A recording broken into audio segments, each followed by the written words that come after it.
Я сейчас хочу показать, как энерговибрационный массаж тибетскими чашами реально влияет на твои клетки внутри организма и какие процессы в нем происходят.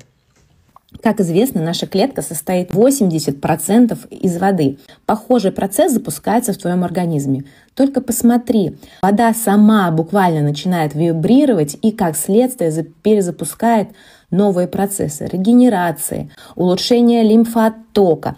Так улучшается кровообращение, утихают хронические боли в мышцах и в теле. Идет очень глубокое расслабление, как ментальное, так и физическое. Каждый должен хотя бы попробовать чаши и просто проощущать, как именно на тебя влияет энерговибрационный массаж.